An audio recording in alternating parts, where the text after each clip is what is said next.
Thank you for listening to Depictions Media Radio.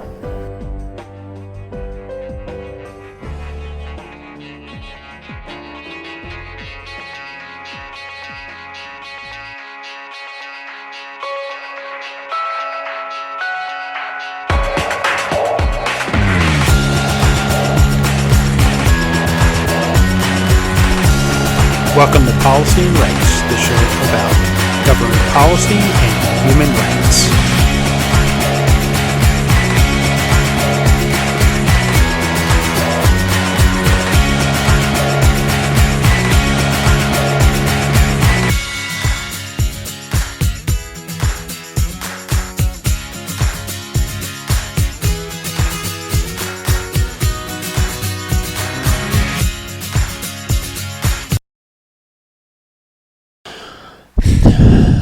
Welcome back to Policy and Rights here in Depictions Media Radio. I'm your host, Michael Clogs.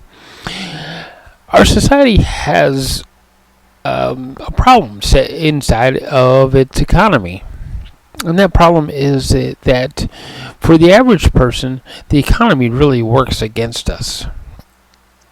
There was a time that the economy was balanced enough that the average person could build some savings, some wealth, and truly live well and get ahead. That they'd have a pension for retirement, that they would have some nest eggs to put aside. Well, that time has long since passed. The 1970s have poofed and gone, and most of us who are in the working force now never even knew that time much past their childhood. We're going to hear a little bit about that and how that actually is affecting technology and how we build technology and build systems today.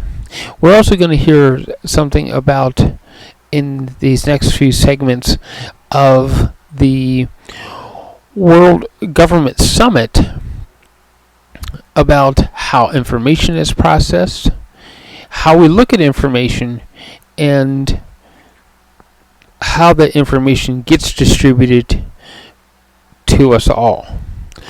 We're going to hear a bit about systems, how exponential growth really does work, and why it's something that we all should be looking out for, even beyond the pandemic. Pandemic was one example of exponential growth, but there are many others in our society of exponential growth versus linear growth that we can actually look at.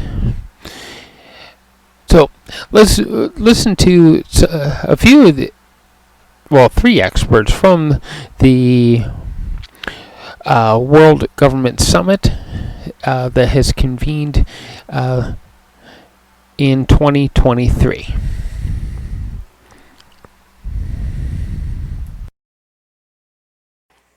Hello.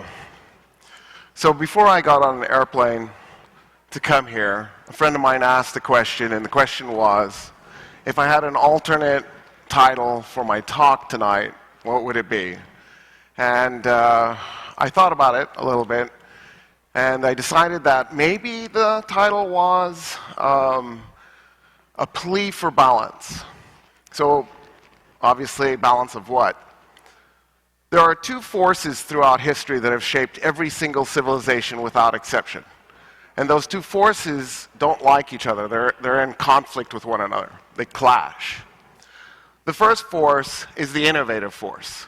The innovative force is the force that believes that the only way to greet the future is through change. It likes change. It seeks out change. It's a very dangerous force, especially when it's unleashed and there's no counterbalance to it, because it'll tear up culture and it'll change traditions and it changes identities and it asks uncomfortable questions. By contrast, the other force is the preserving force.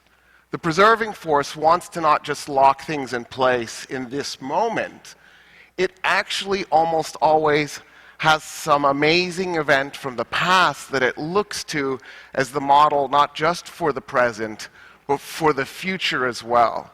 In other words, there's some moment in the past that the preserving force says, this is what we should be doing. I can't believe we're doing what we're doing. What we're doing right now is wrong. The innovative forces have gotten out of control.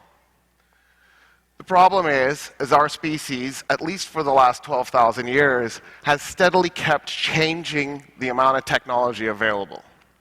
In other words, whether we want to or not, we have been in a state of constant change for 12,000 years. Just look at what we've done in the last 200 years, the last 50 years, the last 20 years. The pace of change has actually accelerated so that it's geometric. It's an exponential curve, which is, of course, scary because it means that on one hand, some of the innovative force is out of control, it's out of balance, and the preserving force has lost control of that, and as a result, we see a pendulum swing. If your society has some balance, the pendulum swing should be kind of gentle. It shouldn't be too horrible. There is one state that has done a decent job in the last 2 centuries of getting a level of balance, and it's Sweden. It's used for 175 years. It's used its democratic institutions to slow things down if the change was too fast, and the Swedes would vote conservative. But then when the Swedes were ready for more change, they would vote socialist. And it went back and forth. Today, Sweden, a country of 11 million people, is one of the largest economies on the planet. It's stable, the people have buy-in, they have levels of happiness. By contrast, one of the most shocking events in terms of imbalance was the conflict that took place in Spain from 711 to 1492. In the south, the Muslim-ruled Spain was innovative, it was diverse, it was accepting. It had commerce, it did inventions, it changed things as minor as how shoes were made. The term cordwainer comes from Cordova. In stark contrast, the fanatic fundamentalist Christian states of the north sought not just to create a unified Spain, they sought to crush that diversity and create a homogeneous state where everybody believed essentially the same thing. They sought to then also purge the Jewish and Muslim populations from Spain in the process. What's incredible about the Spanish moment is not only that the conflict lasted 781 years, and not only that by most people's standards the bad guys won, the homogeneous crusher population, but that it all kind of came together in 1 year. So it obviously was a process that took 8 centuries, but in 1 year, 1492, a bunch of it lined up just the way they wanted it to. The Kingdom of Granada falls, the last Muslim kingdom. The Jews are expelled, and then 10 years later, the Muslims are expelled. Now, obviously, a lot of Jews and Muslims converted, and they became the conversos and the moriscos. But it's also the year that the world is forever, dramatically, completely changed. It's flipped upside down and shaken, because it's the year that Columbus starts the conquests of North and South America by Europeans. It's the year that triggers a catastrophe for the Native American populations. Within a century, somewhere around 150 million Native Americans die. It's incomprehensible. Mass enslavement, conquest, whole civilizations are destroyed. And it was possible because the Spanish had so much momentum from the war machine that they had built to crush the Muslim South that they just simply took that momentum, they unleashed it into the New World. And when they did, they brought that preserving force of homogenizing with them. And the result was that even though the Spanish created a massive empire that stretched across 2 continents and then the Philippines, they didn't have the ability to adapt. They didn't have the industry to sustain their war machine, to replace the Armada when the English sank it. In other words, what they had done by creating this locked-in, homogenous society is they had lost the ability to innovate and adapt for the future. So even though the Spanish Empire lasts 300 years, the only reason it lasts 300 years was its massive size gave it the momentum to sustain itself. In other words, the preserving force got out of balance and in control, and it was catastrophic. The thing that made the conquest of the Americas possible was also the very thing that doomed the Spanish Empire. But, having said that, that's actually not what I want to talk about. I don't want to talk about the past. Well, I do, but the more recent past. I actually want to dive into something a little bit closer to us. And I was thinking about it, and we live in a world where everything's ideological, everything is liberal conservative. I'm so exhausted by it, sometimes socialist. And at the end of the day, I have awful news for everybody. Nobody knows enough to be certain of anything. And the fact that you're certain makes me certain that you're wrong. Right? So, to avoid that and not upset people, I decided to try and do something a little apolitical, but to still illustrate my point. So, my story, I'm going to give you a little story, is about NASA. Right? Space exploration. Usually people don't get too upset about space exploration. I should be able to get away with it. In 1972, NASA approached President Nixon because they had just made a discovery. It was a really cool discovery. It turns out that if they launch a probe by 1977, if they launched a spaceship by 1977, they could catch the 4 big gas giants with the one spaceship. They could send this probe to Jupiter, use its gravity to slingshot it past Jupiter to Saturn, past Saturn to Uranus, past Uranus to Neptune, and then leave the solar system and send us data back the whole way. Nixon, they knew, was going to resist. The reason they knew Nixon was going to resist is because Nixon was part of the preserver force. In American parlance, we'd say conservative, but it's not really a liberal conservative thing, so I want to be careful with it, which is why I'm using the preserver force. In 1968, Nixon believed he had been elected to undo the 60s. That was his mandate. He wanted 1973 to be 1953. Honestly, I think if it could have been 1853, he would have preferred that. But at least 1953, the year he became vice president for Eisenhower. So, 2 years after we land on the moon, 1971, Nixon slashes NASA's budget. They're punished for their success. So by 1972, they know they're in trouble. So they go to the president. Tears are already in their eyes because they're worried he's going to say no. And they tell him about this unbelievably strange event where the planets are not really lined up, but kind of lined up, right? For probe purposes, they're lined up. They need to launch by 77, so they can't wait for the election results. And besides, Nixon might get a second term. So they need the permission now. So they go to him, and they go, will you authorize us to send this probe to look at the 4 big gas giants? And of course, his answer is no. And the reason his answer is no is because he sees science as part of the problem. What does science do? It asks questions. It never really answers any question. By the time you're done answering a question, you end up with 13 more questions. And the result is that it leaves us going, wow, I just don't like electrons. Electrons are so bizarre. We can actually have a situation where we can look at an electron and it behaves like a particle, and then we can change the parameters and it acts like a wave. But here's what's really weird. The way we change which one it does is if we looked at the data on how it was behaving. If we don't look, it acts like a wave. As soon as we look, it acts like a particle. It's almost as if the electron is aware that we're looking, right?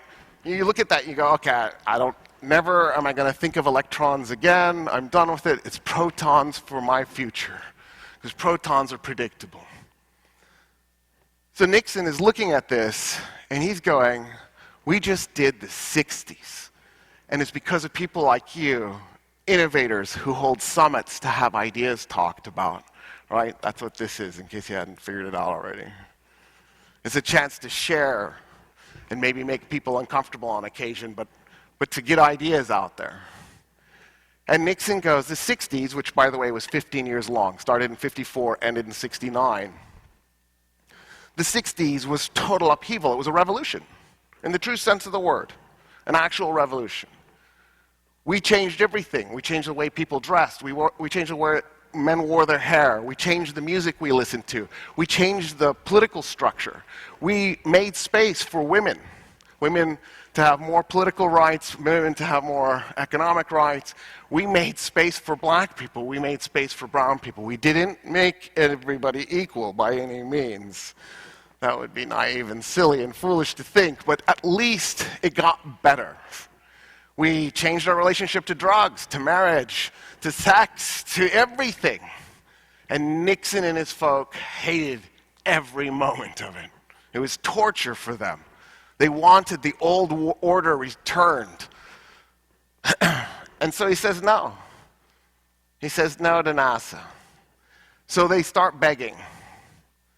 And they're trying to get something out of this. And somebody has the idea, two planets. What if we compromise? How about this, Mr. President? Just give us 2 planets, Jupiter and Saturn. And the president goes, okay, just 2 planets. Which is, of course, brilliant on NASA's part, because all they have to do is launch the probe at the first 2 planets and it'll automatically get the other 2. In 1977, after launching Voyager 2, NASA changes its course so that it will officially pick up Uranus and Neptune. And we did. And Voyager 1 and 2, of course, get to go down in history as the greatest probes ever sent into space. They're amazing. So, Nixon interfering with NASA, maybe not the worst thing to ever happen to the world, but it has a serious consequence. The Saturn V rocket that we launched to the moon was never intended for the moon. Wernher von Braun didn't care about the moon. We cared about Mars. The whole goal was that the moon was going to be the first step to Mars. That's where we were going. And so that same year, NASA got stuck asking the president permission to also go to Mars. And he said, absolutely not. We're not wasting American taxpayer dollars that could be used to cut taxes for the rich and fight the war in Vietnam. And so he said no. So they had a backup plan. They said, okay, how about this, Mr. President? What if we design, test, and use a space pickup truck? And he goes, a space pickup truck? What's that? The space shuttle, obviously. It's a spaceship with a payload in the back that you can put things in it. And he goes, I can relate to pickup trucks, and I bet the American public can too. And he approves it. Now, in NASA's mind, they thought they were manipulating the president again. They thought what they were going to get was the space shuttle to build a space station by bringing stuff up to it. And then once they had the space station, they would bring the stuff up to build a spaceship to go to Mars off the space station. This is the first necessary step. And here we are, it's 2023, and we're not really close. We haven't gotten to Mars. What they needed the president to do was do a Kennedy. Kennedy said, by the end of this decade, we'll be on the moon. They needed the president to say, by the end of this century, we'll be on Mars. He didn't. So there are consequences at that level. But actually, there are consequences that are way worse than that. Nixon tried to identify what were the causes of that revolution that we call the 1960s. And he and his friends concluded there were two things that caused this. One was the incredible U.S. economy. From 1948 to 1973, for 25 years, the U.S. economy was so amazing that you could conceivably get a job. I mean a regular job. I don't mean an amazing job. Just a job. And the pay would be so high and the benefits so amazing that you could not only afford to buy a house and feed your family, you might be able to send your kids to school, to college, and you might be able to retire really well. Piketty says in his book, Capital in the 21st Century, that that was the only time, in fact, in human history where a person could work and make wealth. Right? Because if you look at the middle class today in the United States, they don't make wealth. They barely get by. The difference between the middle class and the lower class is that the middle class has stable housing and the lower class doesn't have stable housing. The wealth distance between the lower class and the middle class is negligible. It's meaningless. They're barely getting by. But for 25 years, people were prospering. And what they realized, it's Maslow's hierarchy of needs. If people aren't fretting about food, if they're not worried about shelter, if they're not in constant fear that the economic situation they're in will collapse, they have mind space to start to ask bigger and better questions like, wait a minute, what about civil liberties? What about civil rights? What about human rights? And the next thing you know, by 1954, 6 years into this explosive economy, we're in the middle of a revolution. The other thing that Nixon identifies as a problem is our education system. Now, if I say that today, the American education system, usually people laugh. And by the way, that's appropriate, so feel free to go ahead and do it right now. So I'm a college professor. I've been a teacher for 28 years, I think, something like that. And I have to tell you, I have a steady stream of students who've just basically never held an idea in their brains in their lives. And they can barely read, and they can't do math. It's not a thing. They whip out their phone, their external brain, and they use that instead. And then I think, wow, but when you think, like when you learn math, it builds neural pathways in your brain. So that means that part of their brain isn't developed, which means they think differently than I do, which is fascinating. It could be a power. Maybe having a mathematical brain or a mathematically trained brain limits you in some way. But at the same time, it makes me worried, especially when I read the essays and then begin to cry.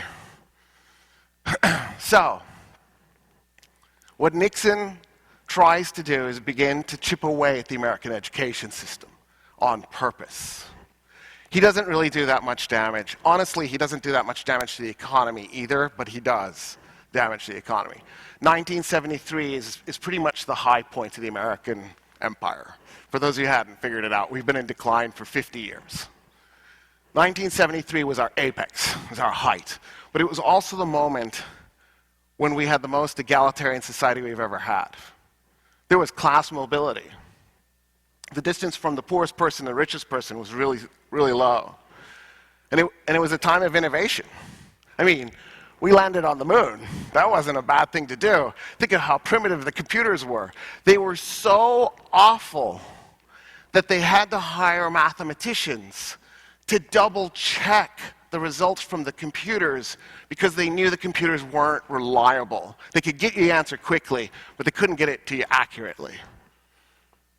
They were black women. We put them in back rooms. Don't worry, nobody had to know about it. They were called computers. That was their title. That was their job title. So, Nixon doesn't quite do all the damage, but he does some. And by many socioeconomic indicators, the United States starts to go backwards in 1973. In other words, in many ways, the economy in 1973 is something that most Americans dream of and reminisce of. It's our imaginary moment when we think of the economy that the preserver nature wants to get back to. So when a politician stands up and says, I'm going to do something like Make America Great Again, they're thinking of the 1973 economy when they hear that. They're thinking of 1853 when they think of the social order. So really, they hear Make America 19th Century again. Reagan is the guy who does the destruction to the education system. He slashes funding. It's terrible. We've had 40 years of underfunded education.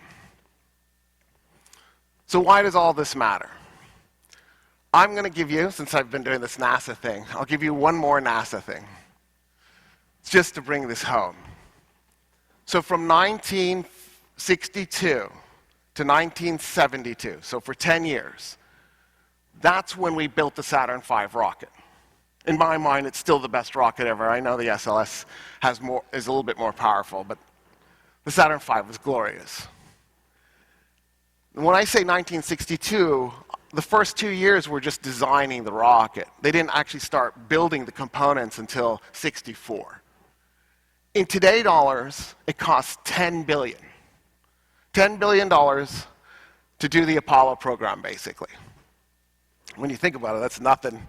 It was money well spent. Just the pictures back from the moon were worth $10 billion. We decided that we're going to jumpstart the space program 50 years later. What have we been doing for 50 years? Point to something we've achieved in the last 50 years besides cell phones. I was going to reach for mine, but I realized I didn't have it on me. We have these incredible computers, these handheld computers.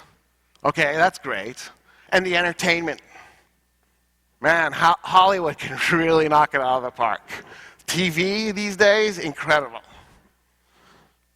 But name something like truly, do we cure cancer? Name something that we've done that's monumental in the last 50 years, that stands up to going to the moon.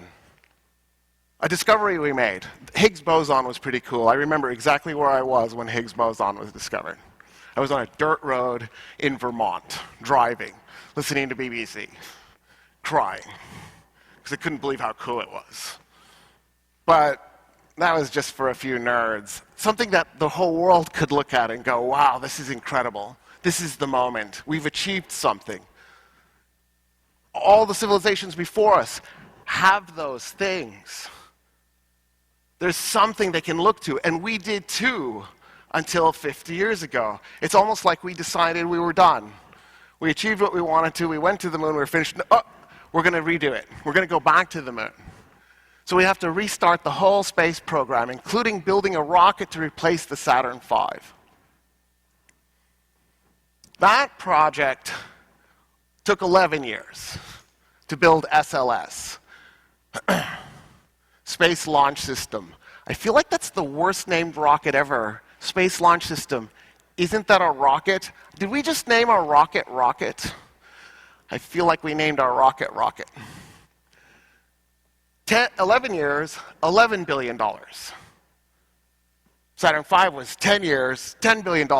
Let's just call it even, right? It's close enough. What's an extra billion in an extra year? We built 15 Saturn V rockets. We built 2 SLS. Somehow, 50 years ago, we were 7.5 times more productive. 50 years ago, when our computers were so awful, we had to have a backup team check the math. 50 years ago, when we didn't have all the alloys and plastics that we have today. Same money, so you can't blame it on the funding. Same amount of time, so you can't say it was rushed. How is it that 50 years ago, we were so much more innovative that we could land on the moon 6 times, that we could link up with the Soviets in space, and we're just now trying to refigure all that out all over again? And the answer is that the preserver force in the United States economy was so good, so thorough, that the United States simply doesn't have the ability to operate the way it used to. So here's my plea. My plea is for world leaders not to give up on the preserver force. If the innovative force gets out of balance, that's not good. It'll erode things. For example, history. It's quick to forget. It's not interested in the past or culture or family ties. It's dangerous. What I'm saying maybe is hold on to it a little less tightly so that when the innovations come about, we can adapt. And engage more of the community.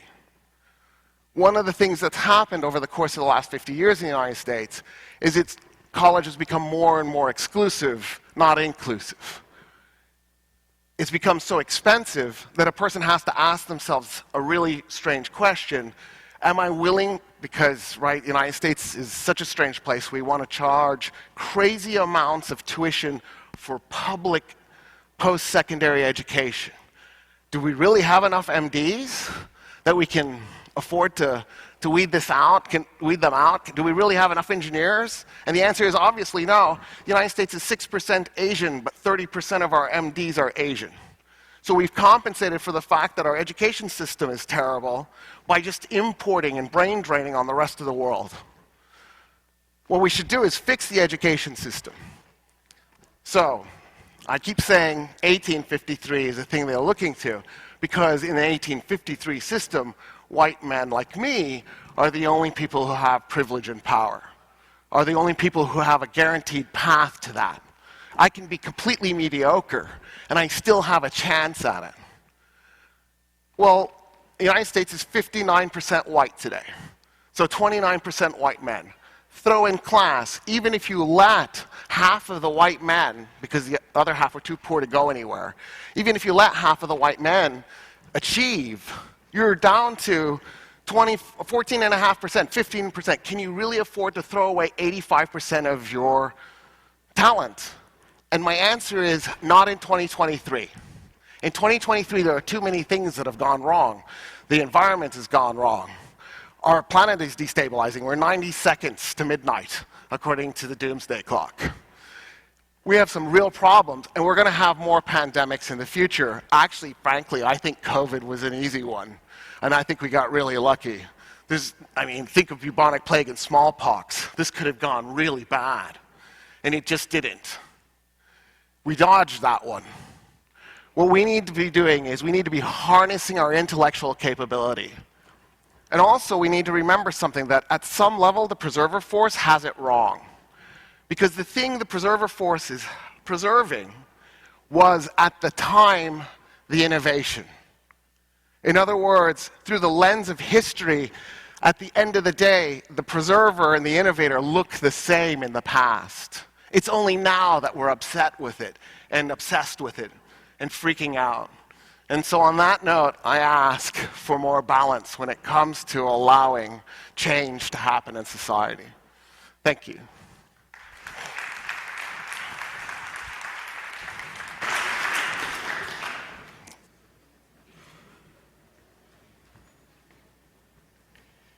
Thank you, Dr. Roy Casagranda. Our next session is titled Data Visualization, Leveraging Analytics for Proactive Government Decision-Making. Please join me in welcoming David McCandless, founder of Information is Beautiful.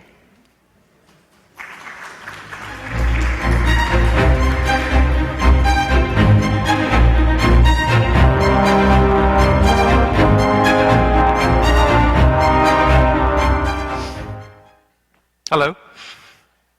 Hi. Yeah, my name is David. I live and work in London as a data journalist and information designer.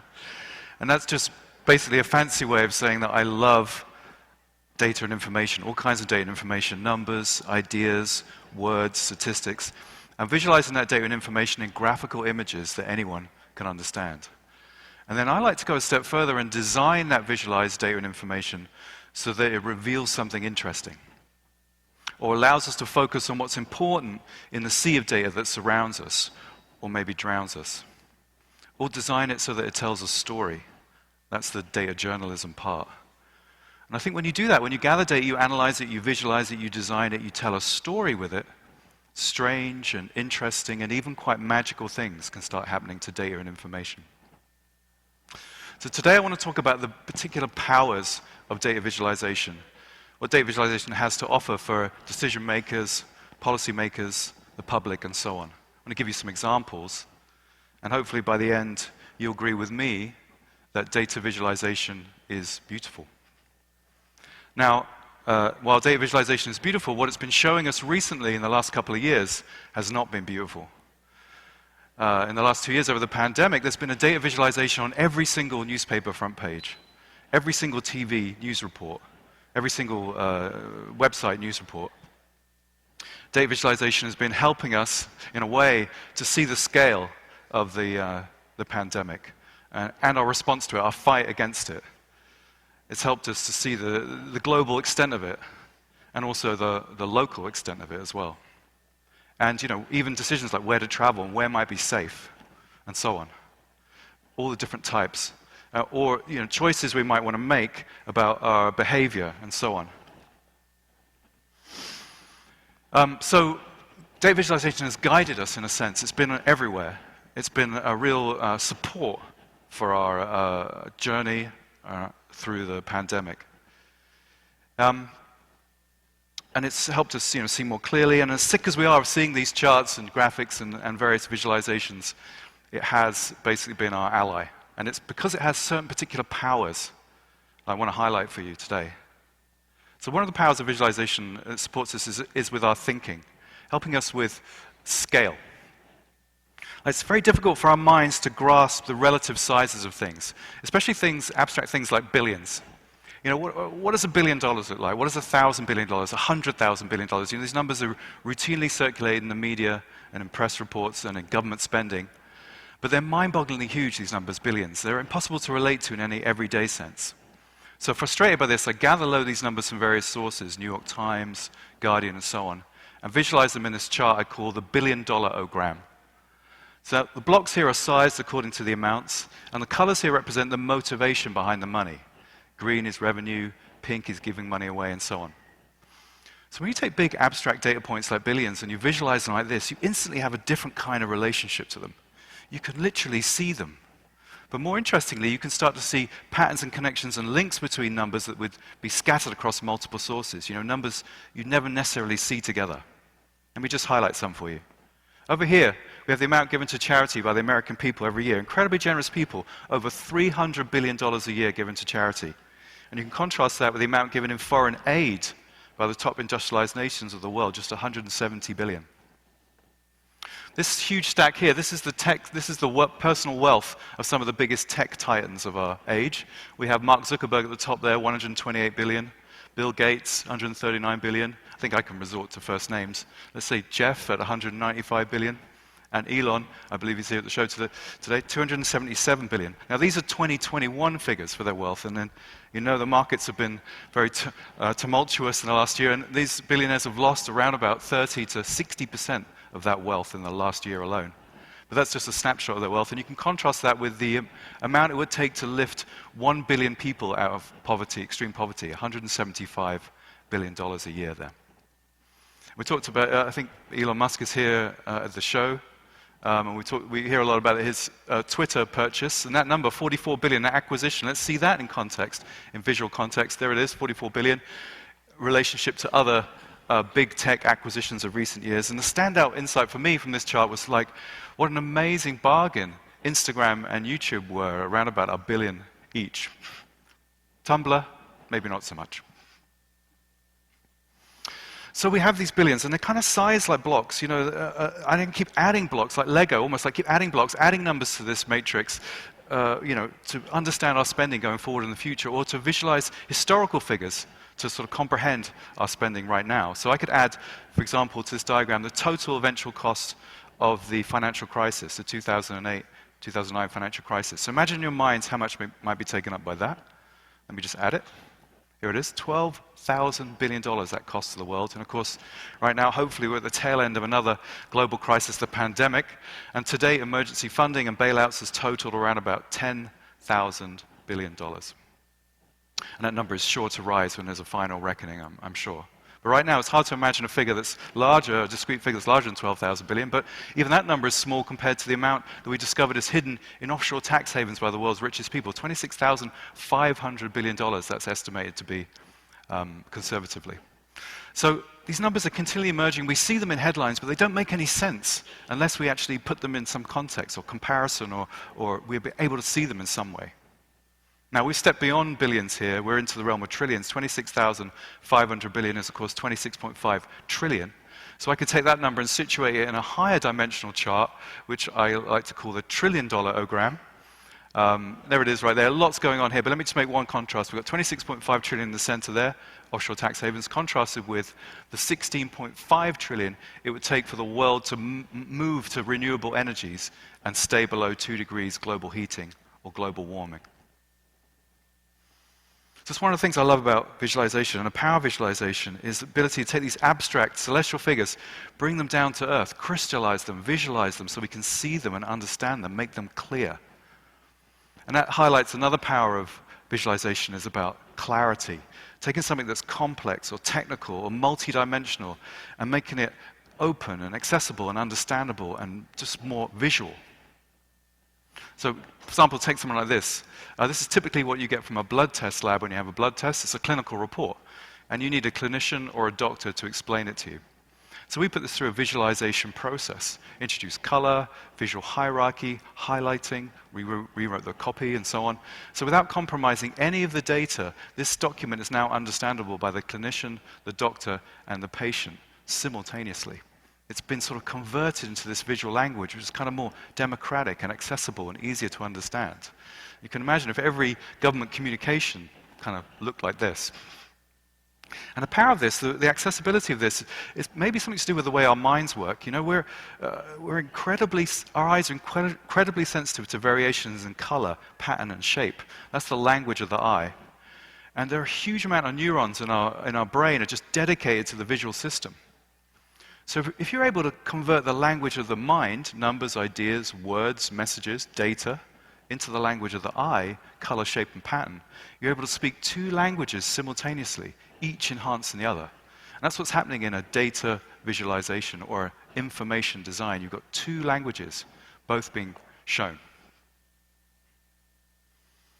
Now, these unite, so we've got this ability, it enhances our thinking, makes things clearer, and that can lead to an unusual response to our brains, or our hearts maybe even, and it can lead to hope. We can start to see things we can't normally perceive in our everyday, slow trends, positive movements, the kind of symphony of development as our society gets better and better, improves and improves.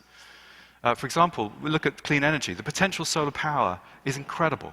We could potentially generate about 401 million megawatt hours per day from solar power globally. What does that mean? Well, here's the entirety of humanity's electricity use per day, 63 million megawatt hours. And here's how much we're potentially using of that solar power potential, 0.5%. So there are rays of hope, literal rays of hope from this domain. And snapshots like these and patterns like these and data points like these inspired me to do a whole project around this, which I called Beautiful News. So in this project, we found 365 amazing, progressive, and beautiful things that were happening around the world that you can't normally see when you're fixated on the negativity of the news. These aren't newsworthy things. These are slow trends. These are beautiful upticks. These are little movements of development. So we visualize them and release a chart every single day to celebrate and surface these things. Let me just zoom in on a few. There's an amazing amount of new vaccines in the pipeline, not just the 70 or so coronavirus pandemic vaccines, but many more. And other global health stories are positive as well. The other pandemic that's been raging for years, HIV/AIDS, is now on the decline, thanks to amazing drug treatments and dedicated work from healthcare professionals. And TB as well, which we don't hear a lot about so much in the West, a massive scourge. We're seeing that decline thanks to vaccination and other great innovations. And that's led to a broader trend that is one to celebrate, I think. Extreme poverty is decreasing around the world. Slowly but surely, we're chopping that away. And this graph is a little bit deceptive. You see this gap between 2010 and 2017, 16% to 9.3%. That's the equivalent of 275,000 people being released from extreme poverty per day. Per day. And alongside that, we have increases in support from infrastructure, more and more people getting electricity, 340,000 a day equivalent. And that's led to beautiful trends, unmistakable trends like these. Life expectancy in Africa soaring, moving, going up, and then broader, widening the scope, a wider shot of something.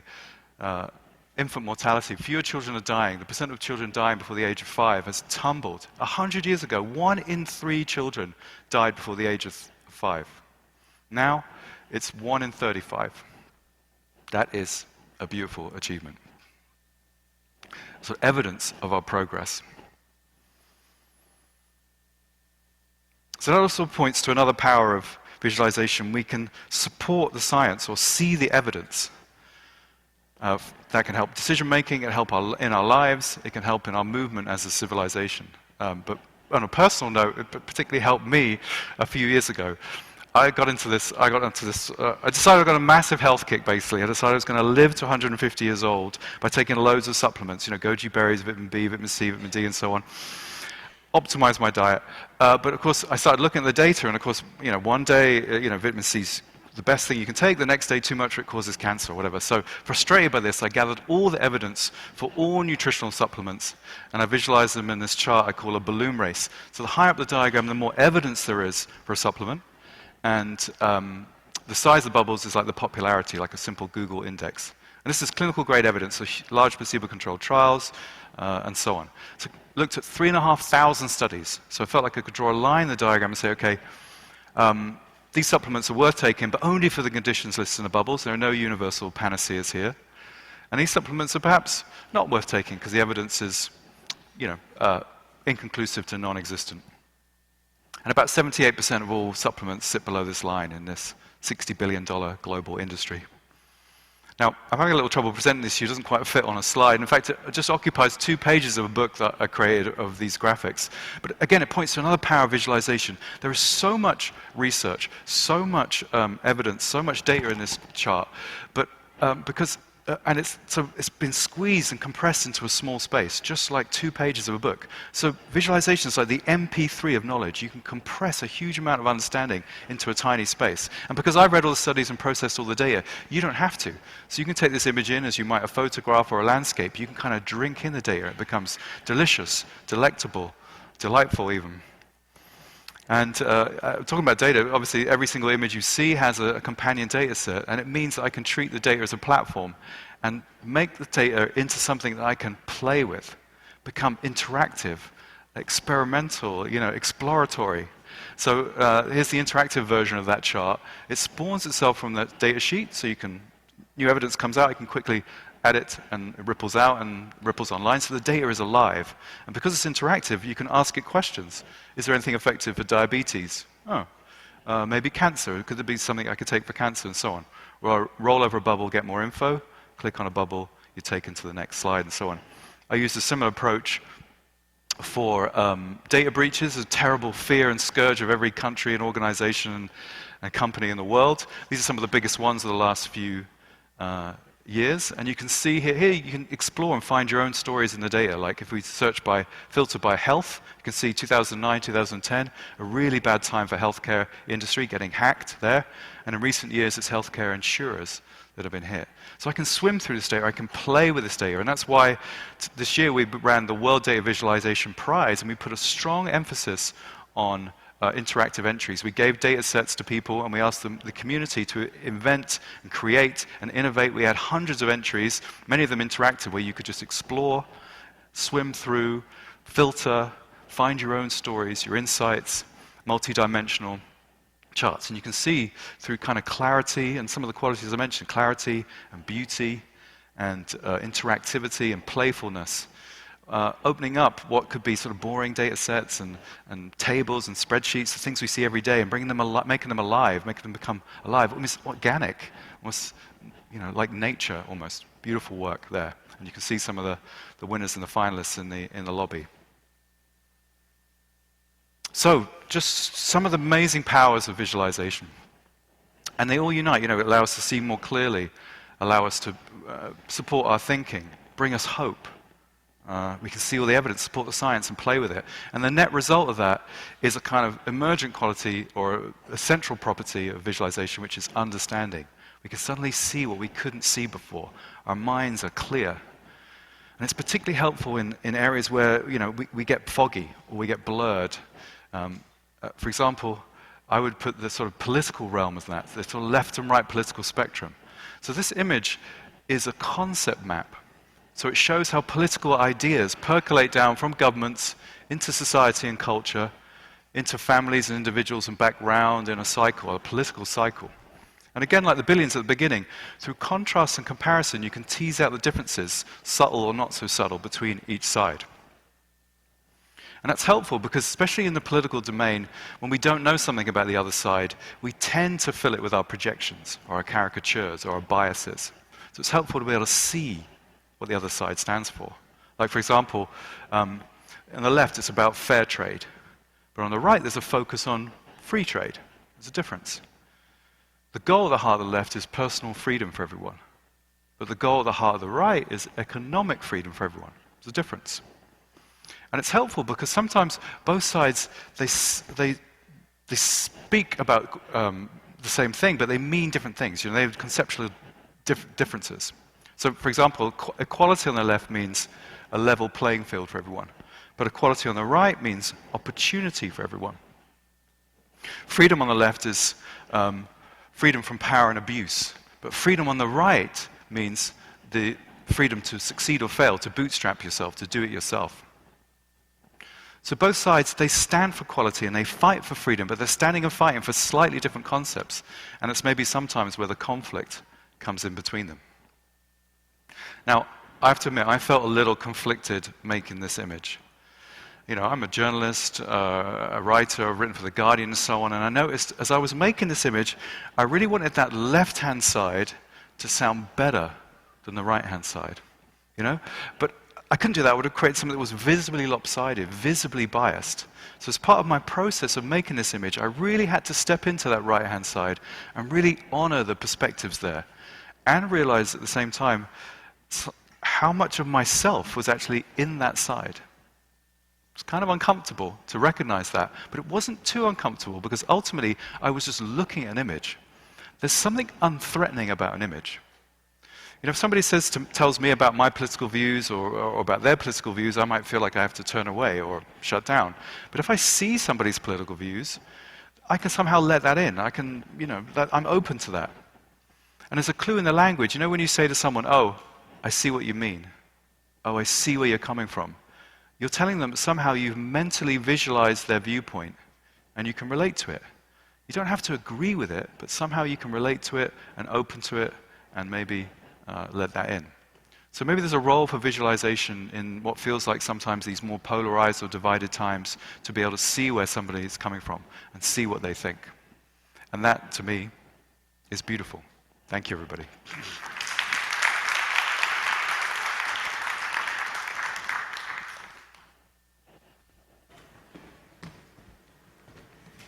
Thank you, Mr. David McCandless. Our final session is titled Breakthrough Technologies, Government's Role in Promoting Research and Development. Please join me in welcoming Mr. Erik Anderson, Chairman and CEO of Singularity Group.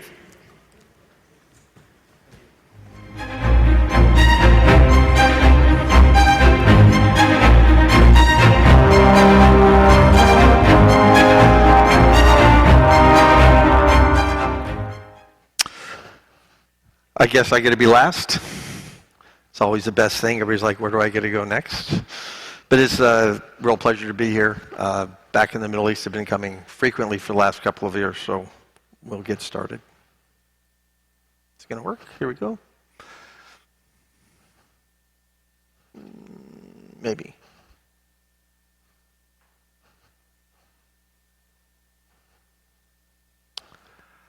I'm going to go back. Hold on a second. How many of you have heard of Singularity University? Okay, good. The video is going to be helpful then. We believe that innovation company that believes technology and entrepreneurship can solve the world's greatest challenges. Ooh, we're going to see. Doesn't seem to want to go, does it? There we go. It's founded by Peter Diamandis and Ray Kurzweil. Some of you may have book Abundance or read about the Singularity. That's what Peter and Ray founded this company on. I don't know if the video is going to work. I'm going to give you a challenge of living in an exponential age. Right now, just to start, I've sat here and watched the speakers. One of the things that happens in an exponential age is distraction. That's driven by data. So today, 2.5 quintillion bits of data will be created. A lot of that's on your cell phones. So here we are in person. We didn't do Zoom. We got a lot of Zoom, right, during the pandemic. And yet, in a place where we're come together, we fly all the way here together, we say we want to be a community, we want to work together, we want to be present, right? 25% of you will be on your phone right now. Literally 25% of you will be on your phone right now. I can see everybody doing it because it's something important, right? What that tells you is exponential and data is intrusive every minute of your life. It is one of the great challenges. It's sort of funny. I've asked people, we have 15 minutes, actually 16 minutes and 42 seconds, right, before whatever you're going to do. Can we be a community for 15 minutes? Can we disconnect? Can we put our phone down? Can we do all these sort of things? Because we all came here, right, to be together. I mean, that's why I'm here. Wanted to meet all of you. Maybe you wanted to meet me, etc. But I just like to come up with very concrete, simple ways to describe to you what happens in an information chaotic environment and how, while it's incredibly powerful, and how about the last speaker, right, the data visualization, it's so important, and yet it keeps us from ourselves, even when in a stated way, when we come all the way here, buy tickets and sit down. So it's quite interesting to me. Big message about singularity and about this, you can rely on exponential change. You can rely on exponential change. You can look at this data, you can see these sort of things have combined all the way through, and you see how fast it's going. As a government, as a policy person in government, as a leader, this is crucial. Not only can you rely on it, you can maybe even be afraid of it. Or you can use it to your advantage. This is the most, in some ways to us, the most foundational element of the work we do and the message, right, that we would leave with you. I happen to think about exponential change and thinking about it in the pandemic problem, right? When we looked at this and we said the pandemic occurred and we were kind of slow to realize that the pandemic's an exponential problem. We know it's an exponential problem. In the absence of vaccines on the shelf, there was probably one solution, not a solution, there was one response to an exponential problem. All the smart people, we worked on it, we thought about it, right? And the solution to slow it down was to put every airplane in the world on the ground. Because the pandemic and that little virus is cute or dangerous, but it doesn't fly very fast, right? We had this huge challenge in our minds of saying, let's put airplanes on the ground, let's slow ship down. We just want to slow things down. And against an exponential challenge, you want to just, at the minute, slow things down. It gives you an idea of how we don't rely on exponential, and if we think about the challenge that we don't want to use, right, an exponential thinking, exponential mindset to identify it clearly. That is not to say that that would have been the answer, maybe changed a whole bunch, probably would have saved a lot of lives, would have thought that, we might have gotten ahead of some things a little bit.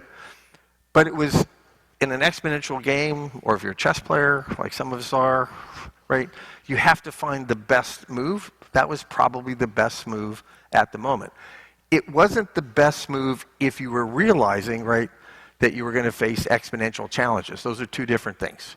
The only way to face an exponential challenge is, like we've talked about, I've heard it brought up many times, we're going to have more viruses and more things, right, is to develop both, very smart vaccines. We're going to have to use a lot of technology, M&AR technology, all these things. So we have to do that. Why? Because you can rely on exponential change called viruses and everything else.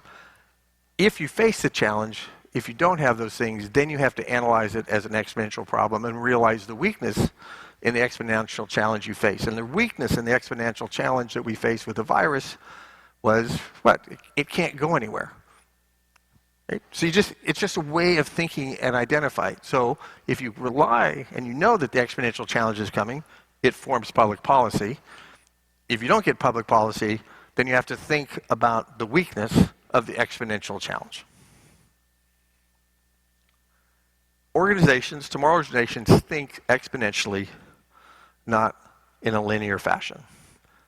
Another unnatural act. I want to tell you this is an unnatural act for humans because evolution is slow. We live in the linear. I was born in 1958. You know the bad thing about 1958? When you go through the thing on the, where you say when you were born, on those little apps or things you do, you have to like keep spinning to get to the bottom, right? Yeah, you're 12, I'm old. So what happens is I worry I'm going to fall off. I'm going to get to the point and they go, sorry, you can't fill out any more of these forms. You've fallen off the list. I don't know when that's going to happen to me, but I am worried.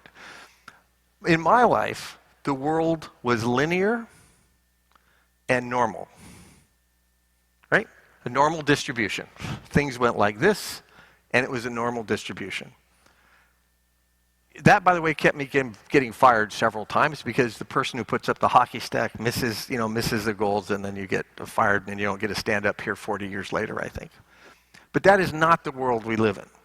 You have to adopt this exponential curve as the fundamental planning tool that you use as a government, right? As individuals, as parents, you have to get across. And it is unnatural because nothing we do, we experience very few things in an exponential way.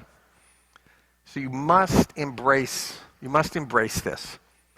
I haven't figured out 100% ways to get everybody to embrace it. We pound on it. We give you examples all the time. But if you could leave today and thinking about this is, right, inevitable, the exponential you rely on is going to happen, and then you have to start thinking about seeing it. One way I look like, if people don't bring me charts and graphs or things when they're thinking about their organizations, if people don't show me some things that fit exponentially, I'll actually ask them to go back, can we go check for an exponential curve or an exponential idea in the project you've been working on? So what are the challenges for governments in this, or any of us? So we'll play with this. So 6 core challenges you can think about: economy, healthcare, education, climate, which includes energy, safety, and trust, right? In a world of exponential change, everything seems a little scary, a little chaotic, and a little unnerving. Governments and structures of governments and whatever form they came, whatever principles are used, I'd like to think we have great respect for any principles that can be used because they're all, in a way, designed to do the same things. Give people a stable place under which they can work and thrive. They have historical context. But this exponential change makes it incredibly difficult. So in the economy, and I think we heard 2 speakers ago, in fact, talking about people want to keep the brakes on. 1960s were great. We love the 50s. You have the United States. Well, no kidding. We came out of World War II. Everybody else had a lot of trouble. We had sat on our side of the island and sort of produced a lot of things, but nobody had bombed us or done anything like this. Well, of course, the 60s looked pretty good when you come out of 1945, and that's your relative playing field. But this change and disruption now means that thinking about the economy is very difficult. What is that? What's the key word probably to think about the economy in that environment? Is agility.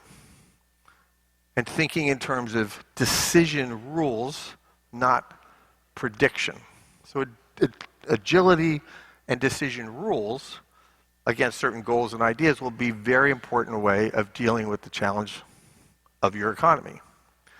What are some innovation challenges that will happen when you're in the government? Reaction. I don't know if proaction is a word, it's one we use, but who knows, it might make it. But you need to not be reactive. It goes back to just this simple idea: we're looking at exponential change. We know it's coming. We know it's happening and experience it.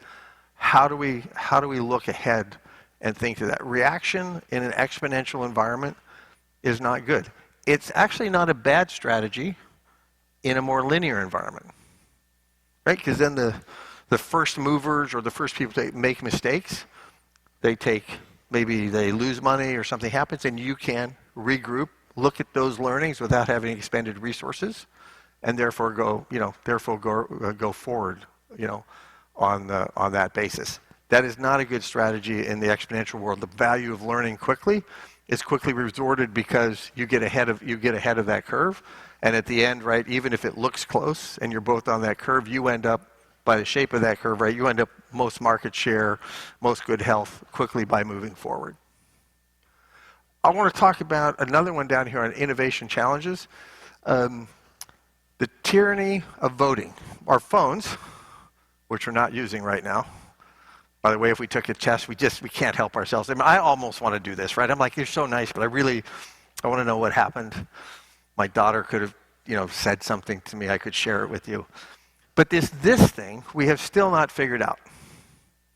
Right? We do not know when you have data at our fingertips and we can vote, what that means. We like voting.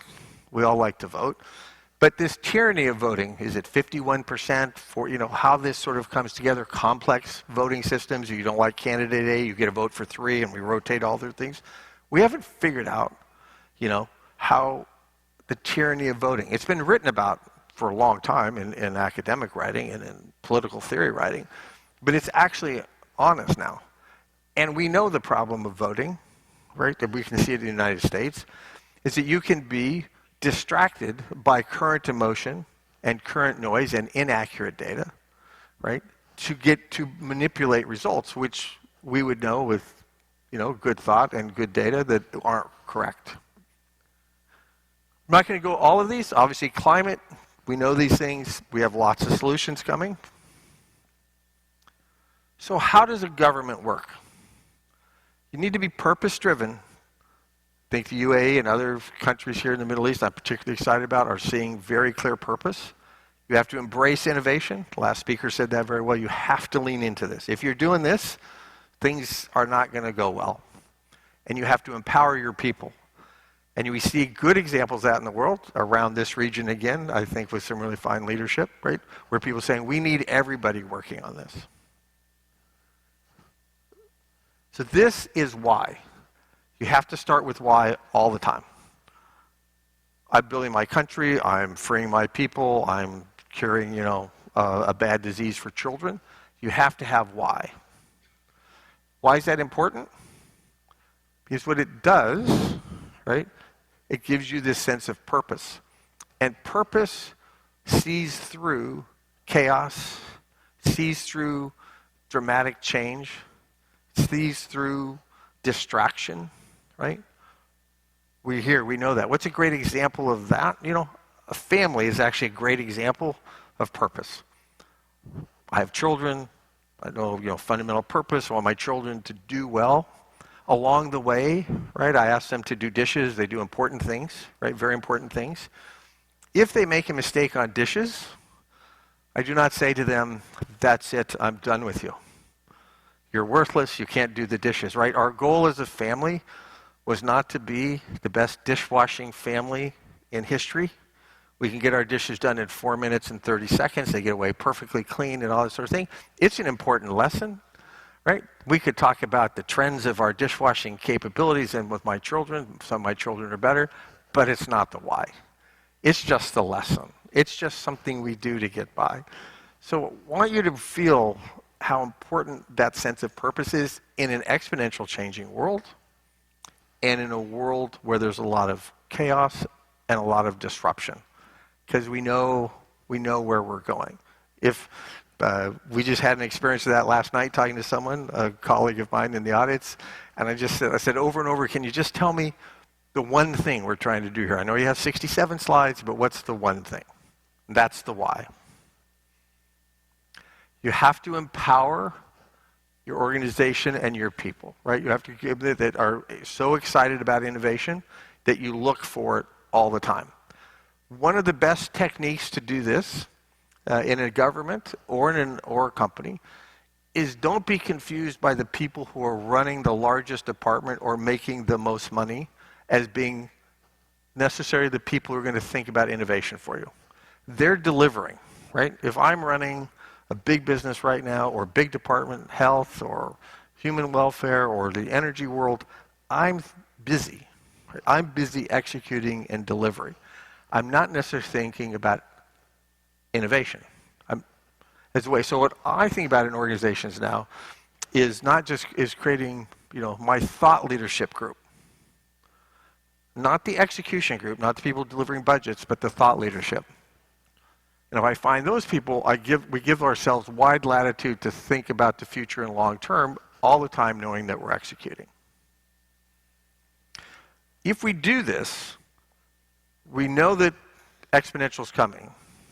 Right? We empower our people, we find a North Star, then these are your UN goals. We probably recognize the UN goals. We can do this. We can find solutions. We can collaborate. We can sit in a meeting without our phones for 15 minutes while we focus on an important issue, knowing the principles behind us. Our vision, right?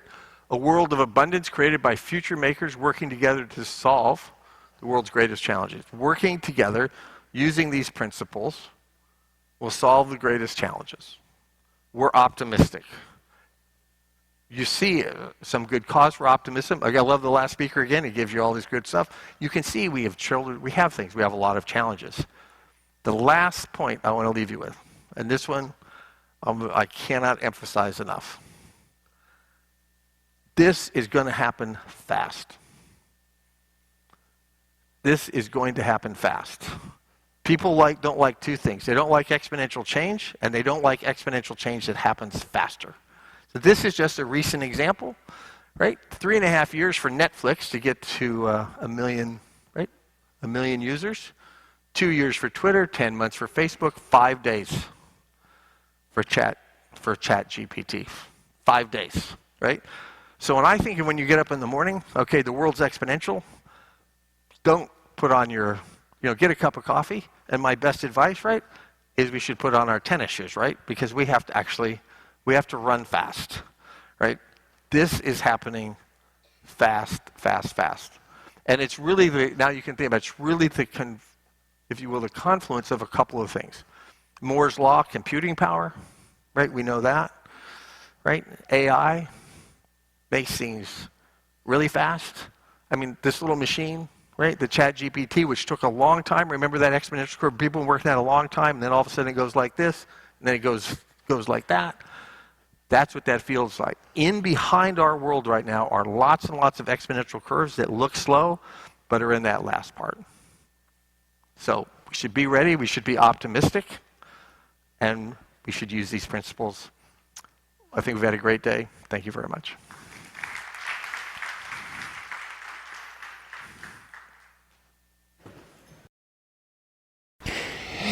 One of the things that if we're listening closely, that you might have actually heard and discovered is that information is the root to all of our abundance. And that while, for example, the rocket named Rocket, that was a pretty good joke, we heard that the price tag of building that rocket system hasn't really been affected all that much. But our ability to actually put the system together has been affected. Not by the price tag, not by money, but by our own capability and our own systems. How our own systems could be holding us back and suppressing some of the things that are actually happening. Thank you for listening to Policy and Rights today. I've been your host, Michael Clogs, here on Depictions Media Radio. Please click on your subscribe button so you can get continued updates from us.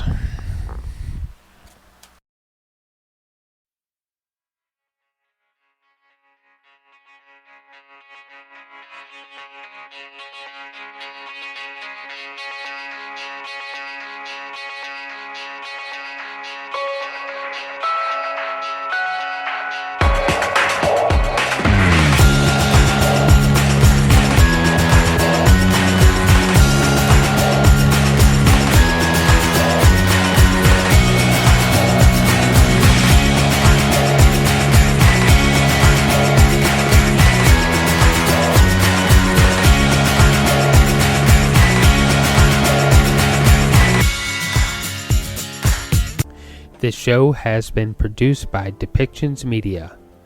Please contact us at depictions.media for more information.